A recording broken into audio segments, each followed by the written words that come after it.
오늘도 거룩한 주일을 맞아 주님 전에 나오신 여러분을 환영하고 축복합니다. 좌우에 계신 분들과 이렇게 인사하겠습니다. 오늘도 기쁨과 감사함으로 예배합시다. 아멘. 그리고 오늘도 주시는 말씀 통해 많은 은혜 받으시기를 간절히 축원합니다. 우리 고유의 말이 참 깊이도 있고 재미있는 말들도 많습니다. 우리 말에는 아이가 태어나서 자기 앞가림 제대로 할 때까지 그 성장 과정을 낱낱이 보여줄 수 있는 아주 독특한 말이 하나 있습니다. 바로 뗀다라는 말입니다. 뗀다. 성장하면서 하나씩 떼야 할 것들이 참으로 많습니다. 제일 처음 뭘 뗄까요? 엄마 뱃속에서 나와서 응애 하고 울 때에 의사가 아기의 배에서 뭘 뗍니까? 탯줄을 탁 잘라서 배꼽을 뗍니다. 배꼽을 떼고부터 시작하는 거예요. 그래서 엄마 뱃속과 전혀 다른 환경에서 이제부터 호흡하고 먹고 마시며 살아갈 준비를 갖춰줍니다. 배꼽 떼는 것부터 시작해요. 다음에 뭘 뗄까요? 젖을 떼야 합니다. 엄마의 모유를 빨거나 혹은 젖병에 분유를 먹던 아이가 좀 더 성장하면 젖을 떼야 돼요. 더 이상 부드러운 액체로만 되어 있는 그런 젖이 아니라, 그런 음식이 아니라 보다 더 단단하고 그런 음식들을 먹으면서 한층 더 튼튼하게 성장할 수 있습니다. 그리고 젖을 떼면 이 아이의 그 정서적인 허전함, 그죠? 허전하잖아요. 그 허전한 마음을 달래주기 위해서 한동안 가짜 젖꼭지를 입에다가 딱 물려주기도 합니다. 그걸 뭐라 그러죠? 공갈 젖꼭지, 일명 쪽쪽이라고 하는 걸 입에다 딱 물려줘요. 하지만 때가 되면 그 쪽쪽이도 떼야 됩니다. 그거 안 떼고 계속 물고 쪽쪽쪽쪽거리고 다니면 다른 애들한테 놀림을 받을 수밖에 없어요. 반드시 떼야 돼요. 몇 년 전 TV 육아 프로그램 예능 프로 슈퍼맨이 돌아왔다. 많이 보셨죠? 거기를 보니까 이런 장면이 나오더라고요. 샘 해밍턴의 둘째 아들 벤틀리가 쪽쪽이를 못 떼서 너무 힘들어하는 거예요. 금단 증상으로 너무 힘들어하는데, 그걸 보면서 이 윌리엄 형, 별로 나이 차이도 안 나는데 그래도 지가 형이라고 진지하게 벤틀리를 위로하는 장면이 나오더라고요. 똑같은 애들, 우리가 보기에 똑같은 애들끼리 서가지고는 그래도 형이라고 진지하게, 이 형아도 쪽쪽이 뗄 때 진짜 힘들었어. 하지만 곧 아무렇지 않게 돼. 힘내. 막 이러는데 얼마나 귀엽더라고요. 쪽쪽이도 떼야 합니다. 다음에 또 뭘 떼야 할까요? 기저귀부터 떼야 됩니다. 배변 조절 못해서 그냥 기저귀에 막 싸던 아이의 상태를 벗어나서 당당히 화장실 가서 배변을 처리할 줄 아는 그런 상태가 돼야 되죠. 또 있습니다. 걸음마의 첫 발을 떼야 됩니다. 스스로 서서 걷기 시작이죠. 그렇게 해서 잘 걷게 되면 다음으로 좀 어려운 걸 떼야 됩니다. 한글을 떼야 돼요. 한글까지 떼야 말하기, 쓰기, 제대로 표현하면서 의사소통하면서 비로소 어느 정도 홀로 서기가 가능해지는 거예요. 한글 떼고 나서부터는 점점 더 어려운 수준의 공부도 하나씩 차례대로 떼면서 배움이 더 깊어지게 됩니다. 이런 것들을 차례차례 떼면서 성장하고 어른이 되는 거예요. 그런데 이런 것들을 제대로 안 떼고, 떼야 할 때 안 떼고 대충 그냥 막 넘어가면 어떻게 될까요? 그러면 떼쟁이가 됩니다. 평생 떼만 쓰고 사는 응석바지가 되고, 나이를 먹어도 어른이라 하기도 참 힘든 그런 성격의 소유자가 되고 마는 것이죠. 그러니 반드시 적절한 시기마다 하나하나 잘 떼면서 넘어가야 합니다. 그동안 우리가 사사기를 처음부터 끝까지 차례대로 묵상을 했고, 오늘이 그 마지막 시간이에요. 그래서 오늘 우리가 사사기를 뗍니다. 또 성경 중 한 권을 마스터했다, 뗐다라고 표현할 수 있겠죠. 뭐 그렇다고 해서 이제 다시는 사사기 안 봐, 이런 건 아닙니다. 그러면 안 되죠. 사사기를 통해서 주시는 하나님의 말씀의 주제를 우리가 제대로 배웠으니까 이제 앞으로는 나 혼자 스스로 사사기를 깊이 있게 더 잘 들여다볼 수 있겠다. 바로 이렇게 되는 거예요. 우리가 그동안 제법 많이 뗐습니다. 구약 성경에서는 출애굽기, 여호수아서, 룻기를 다 마스터했고요. 신약에서는 고린도전서, 마태복음, 마가복음 거의 다 뗐습니다. 이 마태복음은 예수님의 순환 이야기 부분만 내년 고난 주간에 하려고 조금 남겨놨어요. 자, 이렇게 성경 66권 중에 한 권씩 차례대로 뗄 때마다 어떨까요? 일단 열심히 연구하여서 설교한 제가 제일 먼저 뿌듯하고 뭔가 성취감이 있습니다. 뭔가 해냈다라는 그런 게 있죠. 그리고 열심히 들은 여러분도 한 단계씩 수준이 올라간다라는 성취감, 뿌듯함이 있을 겁니다. 없습니까? 있어야 돼요. 이거 없으면 안 됩니다. 뭔가 더 깊이 알고 한층 더 우리의 신앙이 성숙해감을 느끼셔야 됩니다. 우리 옆에 계신 분께 이렇게 말해 주겠습니다. 하나씩 뗄 때마다 더 성숙하셔야 합니다. 아멘. 자, 이제 우리 사사기의 마지막 장면으로 들어가 보도록 하겠습니다. 그래도 한 성경의 마지막 결론부인데 이야기가 좀 깔끔하게 마무리되고 아름답게 결론이 나야 될 것 같은데 사사기는 그렇지 않습니다. 사사기는 끝까지 영 찜찜하게 끝이 나요. 별로 아름답지 않게 끝을 맺습니다. 사사기의 후반부가 어떻게 시작됐어요? 한 레위 사람의 첩이 베냐민에 속한 기브아에서 끔찍한 폭행을 당하고 살해당한 이야기로 막을 올렸어요. 그리고 이 불쌍한 여인의 시신을 심하게 훼손해서 각 지파에 나누어 보냈고, 이로 인해 베냐민 지파와 나머지 11지파 사이에 큰 전쟁이 벌어지게 됐습니다. 수많은 사람이 죽고 다쳤고, 베냐민 어떻게 됩니까? 결국 멸문지화를 겪게 됩니다. 이스라엘이 계속 실수와 잘못을 반복하고 있어요. 이스라엘 11지파 연합군이 베냐민과 싸우기 전에 이런 맹세를, 잘못된 맹세를 했었습니다. 우리의 주적, 저 베냐민 남자에게는 절대 우리 딸을 아내로 주지 않겠어. 누구라도 딸 주는 놈 있으면 저주를 받을 거야. 이런 맹세를 했어요. 그래 놓고는 그 막내 지파 베냐민을 전혀 불쌍히 여기지 않고 무자비하게 학살을 합니다. 아이, 노인, 남자, 여자 할 것 없이 다 죽여버렸어요. 그래서 겨우 600명의 베냐민 남자만 살아남았습니다. 앞으로 이들이 어떻게 될까요? 이스라엘 모든 지파가 우리는 앞으로 절대 베냐민 남자에게 딸 주지 않겠어 이런 맹세했으니 그 살아남은 600명 베냐민 남자들도 세월이 가면서 호레비로 살다가 그냥 하나 둘씩 죽을 수밖에 없는 거예요. 결국 베냐민 지파가 완전히 사라지게 될 겁니다. 이스라엘은 12지파가 완전체인데 한 지파가 완전히 없어질 위기에 처했단 말이죠. 뒤늦게야 이런 사태의 심각성을 깨달은 이스라엘이 하나님 앞에 나옵니다. 하나님 앞에 나와서 큰 소리로 울며 불며 하소연합니다. 번제와 화복제를 드리면서 자신들의 잘못과 죄악을 회개합니다. 하나님, 이거 앞으로 어떻게 합니까? 도대체 어떻게 해야 될까요? 이제서야 그럽니다. 하지만 자기들이 그렇게 다 저질러 놓고는 이제 와서 하나님들은 어쩌란 말입니까? 참으로 어이없는 모습을 계속 보게 되는 거예요. 하나님도 더 이상 이래라 저래라 대답하지 않으십니다. 침묵하십니다. 하나님도 많이 질리신 거예요. 그랬더니 방법이 없으니 어떻게 합니까? 동족 중에 또 야베스 길르앗 사람들에게 트집을 잡습니다. 전에 베냐민 지파와 싸우기 위해서 다 하나같이 모여라.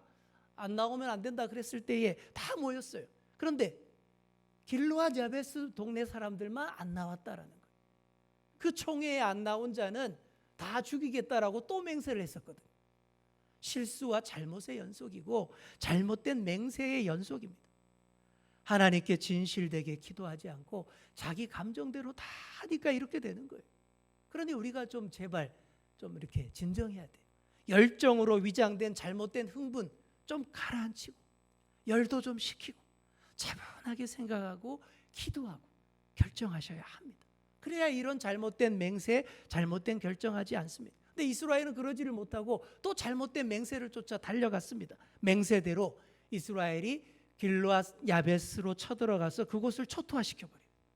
그곳 사람들을 다 죽이고 처녀 400명만 살려서 잡아서 데리고 왔습니다. 이 도대체 무슨 짓입니까? 아무리 울면서 회개하고 번제와 화목제 드리면 뭐 하겠습니까? 계속 똑같은 참담한 범죄를 반복하면서 말입니다. 졸지에 가족 다 잃고 울고 불고 있던 처녀 400명 데리고 베냐민 남자들이 숨어있던 림몬 바위로 찾아갑니다. 이제 우리가 그만 싸우자. 너희들도 이제 본고장으로 돌아가자 하면서 평화조약을 맺어요. 그러면서 잡아온 처녀 400명을 그들에게 아내로 주면서 이럽니다. 그래도 이스라엘 12지파를 보존해야 하지 않겠냐 그럽니다. 아니 가족 다 잃고 억지로 베냐민 남자들의 아내가 돼야 될 이 여성들은 또 무슨 죄란 말입니까?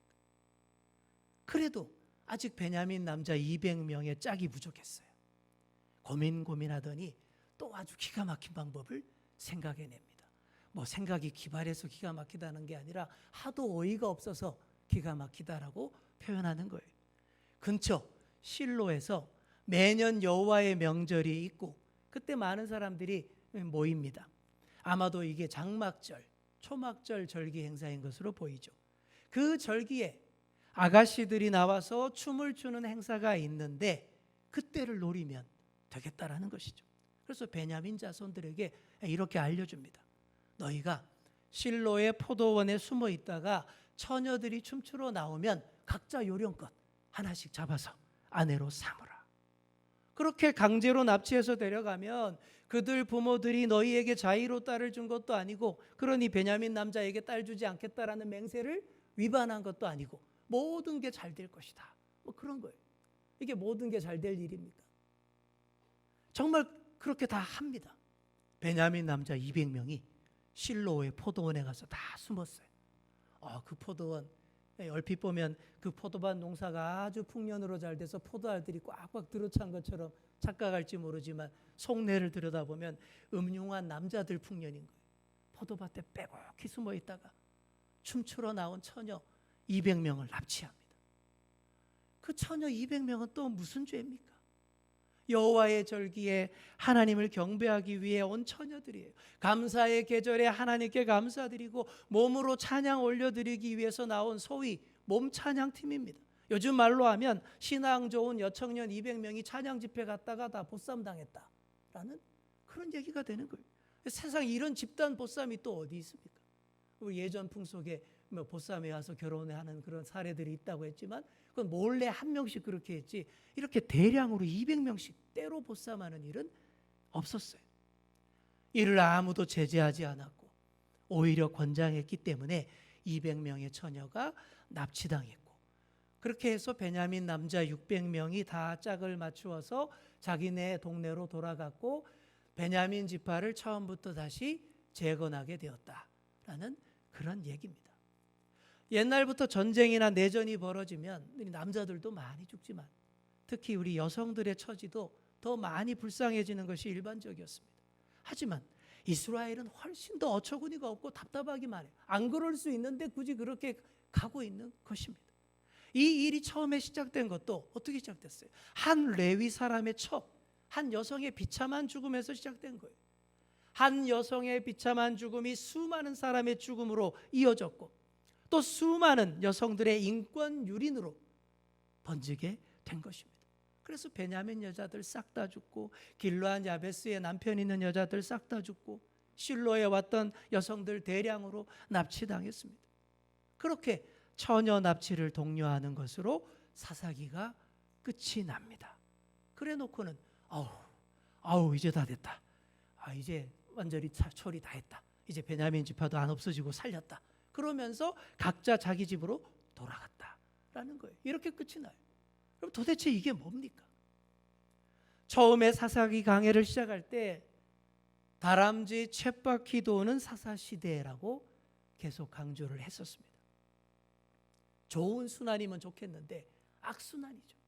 이런 악순환이 사사기 끝날 때까지도 전혀 해결되지 않고 그대로 이 상태로 끝이 나요. 그러면서 한 구절 덧붙입니다. 사사기의 마지막 구절 25절 우리 함께 같이 읽겠습니다. 시작. 그때에 이스라엘에 왕이 없으므로 사람이 각기 자기의 소견에 옳은 대로 행하였더라. 아멘. 왕이 없다면서 이스라엘이 다들 지 마음대로 했다라는 얘기가 또 나왔어요. 여러분도 이제는 이게 정말 지겹지도 않죠. 사사기 주제어인데 맨날 나와요. 맨날 왕이 없다면서 투덜대고 왕이 없으니 내가 스스로 왕이 되어 내 마음대로 다 한다면서 우상 숭배하고 음란하고 폭력을 쓰고 탐욕을 부리고 이방 문화, 이방인들의 삶의 방식대로 다 따라하고 그렇게 살았습니다. 물론 그 가운데 때때로 상식적이고 합리적으로 결정한 때도 당연히 있었겠지만 그보다 더 성급한 판단과 조급한 맹세와 복수심으로 더 엉망을 만드는 경우들이 훨씬 많았습니다. 악을 제거하고 정의를 세운다라는 명분으로 움직이기도 했지만 오히려 더 큰 문제들만 야기했습니다. 그래 놓고는 뒤늦게 하나님 앞에 나와서 울며 불면서 아유 이제 어떻게 합니까? 이제 우리 어떻게 해야 합니까? 이렇게 떼쓰고 그랬습니다. 문제는 이런 모습이 오늘 우리의 모습이기도 하다라는 사실입니다. 여러분 사사기 보시면서 아우 뭐 사람들이 이 모양이야 이래 막 욕하고 손가락질 할 수 있죠. 저도 그랬습니다. 하지만 이게 남 얘기가 아니에요. 우리의 살아가는 환경이 너무 좋기 때문에 안전하기 때문에 우리가 이렇게 인간적이고 품위 있고 신사적으로 보이지만 우리도 이 사사시대의 극한의 상황으로 몰리면 감춰진 우리의 죄성이 다 드러나게 될 거예요. 그런 흉악한 일들을 언제든 저지를 수 있는 죄성이 우리에게도 다 있다라는 거예요. 또한 사사기 후반부에 등장하는 폭력, 살인, 학살, 납치는 외세나 이방인들의 탓이 전혀 아니었어요. 다 이스라엘이 지네들끼리 그런 거예요. 다 자기네끼리 한 짓이었습니다. 사사기 후반부에서 이스라엘의 최대의 적은 바로 이스라엘 자신이었습니다. 오늘 우리 역시 그렇습니다. 그래서 사사기만큼 교회와 그리스도인들에게 뜨끔한 책이 또 없어요. 각자 자기 소견에 좋을 대로 다 행하지만 전혀 문제 해결 못해요. 다 내가 왕이 되어서 뭘 해보지만 전혀 아무것도 해결 못합니다. 오히려 더 큰 문제들만 유발시키는 바로 우리의 모습 아니겠습니까? 우리끼리 우리 안에서 교회 안에서도 싸우고 분열하고 갈라지고 그래서 영적인 힘을 잃고 더 헤매는 우리의 교회들의 경종을 울리고 있는 것이죠. 지금 우리 한국 교회가 어떻습니까? 그래도 우리 교회는 평안하고 잘 가고 있습니다만 그렇지 못하는 데가 너무 많아요. 교회가 세상 걱정하는 시대가 아니라 세상이 교회를 아이고 저래서 어떡하누 하고 걱정하는 시대가 됐어요. 그런데도 자꾸 남 탓만 하고 믿지 않는 자들 탓만 합니다. 불신자들더러 큰 소리치며 교회의 말을 들으라 그러는데 그들이 뭐라 그러겠습니까? 너나 잘하세요. 이렇게 나오고 있다라는 것이죠. 사사기를 묵상하면서 이런 모습을 우리가 뼈아프게 깨달으셔야 합니다. 사사기는 바로 이런 우리의 문제를 말하는 거예요. 그러니 왕이 없다는 소리 제발 이제 그만하고 열심히 진짜 왕을 찾으셔야 합니다. 우리 옆에 계신 분께 이렇게 말해주겠습니다. 왕이 없다는 소리 제발 그만합시다. 아멘. 사사기가 진짜로 하고 싶은 메시지가 바로 이거예요. 왕이 없다는 소리 제발 좀 그만하자라는 거예요. 지금 니네 상황을 봐. 진짜로 왕이 필요해. 제발 왕을 찾아서 그 다스림을 제대로 받아봐. 바로 이거예요. 자, 그렇다고 해서 당시 이스라엘이 늘 주장하던 대로 그래 맞아 우리도 다른 나라들처럼 왕이 다스리는 나라가 돼야 돼. 인간 왕을 뽑고 왕조 국가를 세우자. 자, 이러면 해결될까요? 그렇지 않습니다. 사사시대 뒤로 이어지는 사무엘서, 열왕기상하서, 역대기상하서를 보시면 수많은 인간 왕들이 수없이 등장을 해요. 끝도 없이 등장해요. 그런데 그 왕들이 다 잘 해결해 줬습니까? 유감스럽게도 사사들보다 별로 나을 게 하나도 없었어요. 그 왕들이 하나님을 사랑하고 순종하도록 사람들을 잘 이끌지 못했습니다. 오히려 하나님에게서 더 멀어지게 하고 자기 권력 채우는 데만 힘을 기울였습니다. 그러니 그런 왕들을 말하는 게 아니에요. 사사기가 말하는 왕은 인간이 할 수 있는 것 이상의 더 위대한 구원과 해방을 이룰 수 있는 궁극의 왕입니다. 왕 위의 왕이에요. 지상의 가장 위대한 왕들보다 훨씬 다른 차원 위에 있는 그 왕을 찾고 바라봐야 한다라는 거예요. 그렇지 않으면 늘 한계투성이인 사사들과 함께 헤매고 다녀야 되고 늘 거짓 왕들을 섬겨야 하는 고단한 삶의 연속이 될 것이다라는 것입니다. 아무리 훌륭한 사사, 아무리 훌륭한 다윗 같은 왕이라 할지라도 안 됩니다. 그들 역시 인간이었고 죄성이 있었고 실수도 많이 저질렀어요. 모든 왕을 다 뛰어넘는 왕 위의 왕, 가장 잘했던 사사보다 더 뛰어넘어 있는 궁극의 사사, 그분이 과연 누구이겠습니까? 우리는 다 답을 알고 있습니다. 바로 하나님의 아들이시고 만왕의 왕이시고 영원한 제사장이신 예수 그리스도인 줄 믿습니다. 이분만이 영원한 우리의 해결사이며 참된 왕이신 줄 믿습니다. 이 왕을 찾고 만날 때 우리의 모든 문제가 해결될 수 있는 거예요. 다람쥐 쳇바퀴에서 빠져나와서 그 악순환을 빠져나와서 그 악순환을 끊어낼 수가 있는 거예요. 사랑하는 성도 여러분, 반드시 이 다람쥐 쳇바퀴에서 빠져나와서 역사의 발전과 신앙의 성숙으로 진도를 나갈 수 있게 되기를 소망합니다. 반드시 참되신 우리의 왕을 만나서 그 다스림을 받을 때에 비로소 그게 가능합니다. 참된 왕을 만나야 우리가 반드시 떼야 할 것들마저 뗄 수 있습니다. 그동안 우리가 못 떼고 있던 거 아직도 있잖아요. 이 세상의 미련, 이 세상의 세속화된 가치, 하나님 없이 살아가는 가치, 그것들마저 다 떼어내고 영원한 하나님 나라의 백성이 될 수 있습니다. 오늘 사사기를 떼는 날인데 사사기를 떼면서 아울러 왕이 없다는 잘못된 소리도 이제는 다 떼시기 바랍니다. 언제까지 아기 같은 신앙으로 때만 쓰며 살겠습니까? 언제까지 부드러운 젖만 빨고 언제까지 가릴 것 못 가려서 기저귀 차고 다녀야 되겠습니까? 젖을 떼고 단단한 음식도 먹어야 하고 기저귀를 떼고 예의 있게 어디를 가서든 잘 가릴 수 있는 그런 어른이 되어야 되지 않겠습니까? 그리고 공갈젖꼭지, 쪽쪽이도 떼야 됩니다. 우리 옆에 계신 분께 이렇게 말해주겠습니다. 쪽쪽이도 떼야 됩니다. 자, 쪽쪽이 뭘까요? 저는 이렇게 생각했어요. 왕이 없다는 소리가 진짜 쪽쪽입니다. 공갈젖꼭지와 똑같은 거예요. 왕이 없다는 소리가 모양만 비슷하고 진짜 모유도 안 나오면서 그거 물고 입만 쩍쩍거리면서 마음 달래는 거예요. 거짓이죠. 진짜가 아니죠. 누가 그거 막 뺏어서 잡아 빼면 응애하고 울고 떼쓰고 그런 것은 유아기 때나 할 일입니다. 이젠 쪽쪽이도 떼고 계속 성숙해야 합니다. 우리가 올해 교회에서 뭘 많이 뗀 것 같아요. 새신자반, 나사렛반도 뗐습니다.